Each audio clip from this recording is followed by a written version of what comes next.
Adapun masalah permasalahan itu sudah ada dicontohkan pada zaman Nabi. Nabi sendiri punya permasalahan dengan Sayyidat Aisyah. Nabi Muhammad memang maksum, tidak mungkin salah. Tapi Sayyidat Aisyah adalah manusia biasa. Tapi kesalahan Sayyidat Aisyah bukan sebuah kesalahan pelanggaran pembangkangan pada seorang suami. Justru dibuat oleh Allah seperti ini untuk contoh bagi kita, pengikut baginda Nabi SAW, untuk mengikuti. Nah, mengikuti bagaimana cara menyelesaikan permasalahan. Ada pada rumah tangga baginda Nabi SAW dengan Sayyidat Aisyah. Tapi endingnya, hasilnya adalah, penyelesaiannya adalah indah. Sebuah contoh ya saat itu, rupanya lumayan berat dalam kisah itu, sampai Sayyidat Aisyah itu dengan Rasulullah ya, pokoknya sampai perlu penengah. Tapi jangan dibayangkan kalau ributnya permasalahan di rumah tangga Nabi seperti sebagian orang caci maki orang. Enggak. Sayyidat Aisyah, Nabi Muhammad sudah tahu kalau Sayyidat Aisyah lagi marah itu pasti kalimatnya.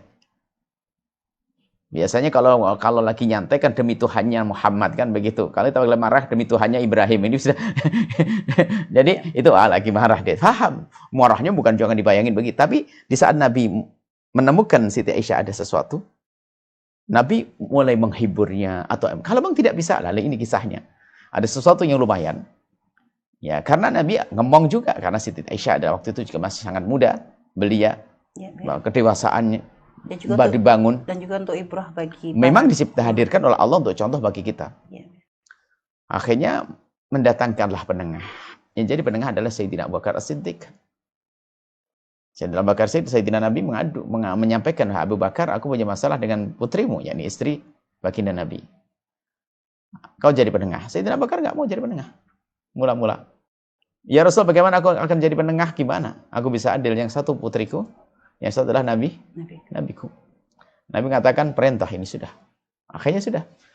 Sayyidina Abu Bakar akan jadi penengah.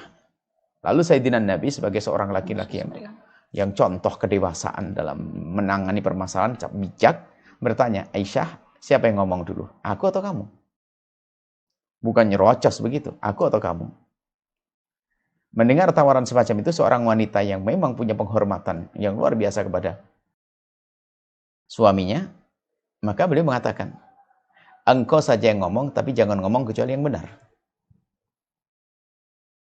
Engkau saja yang ngomong, tapi jangan ngomong kecuali yang benar. Sayyidina Abu Bakar As-Siddiq yang sangat mencintai Rasulullah, mendengar putrinya ngomong begitu, gimana kira-kira? Kaget. Jadi soal apakah Nabi pernah ngomong tidak benar? Tentu tidak. Cuma itu kan bahasa marah. Tapi tidak mencaci. Aisyah hanya mengatakan, jangan ngomong kecuali yang benar. Sampai Sayyidina Abu Bakar dikisahkan itu sampai mau memukul Siti Aisyah.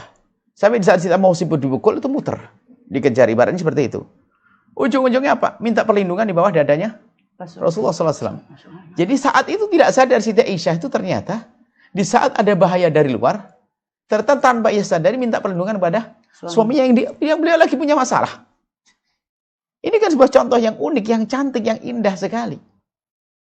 Artinya begini loh, dalam rumah tangga kita ini, jangan sampai seorang suami itu jadi monster. Kalau istri punya masalah itu malah jauh lapor ke sana kemari. Lihat, istri punya masalah dengan dia, dengan sang suami. Tapi ternyata di saat ada permasalahan luar, tetap saja suami menjadi pelindung. Sekarang piring pecahnya sampai satu kampung ceritanya. Ini istri model apa kan begitu ya? Jadi ingat bahasanya, suami kita punya ketegasan, kita punya ibrat, rambu-rambu, tapi jangan sampai menjadikan istri itu melihat suami kayak hantu, menakutkan. Nggak sebagai pelindung. Itu problem rumah tangga semacam itu. Dan sebaik-baik seorang istri adalah, jika punya permasalahan, jangan lupa kepada imamnya. Bukan langsung di kantor beritanya kemana-mana. Di status DP, ada? WhatsApp, ya. Apa namanya? Di handphone. Buat status, ya. Profil atau segala macam. Profil. Itu ya. Semacam tulisan macam-macam. Nggak perlu seperti itu nih. Punya masalah di rumah tangga harus kemana-mana. Hal-hal yang semacam ini nggak bijak ini menjadikan sebuah permasalahan panjang. Setelah Anda menyaksikan video ini, jangan lupa berselawat kepada baginda Nabi Muhammad sallallahu alaihi wasallam.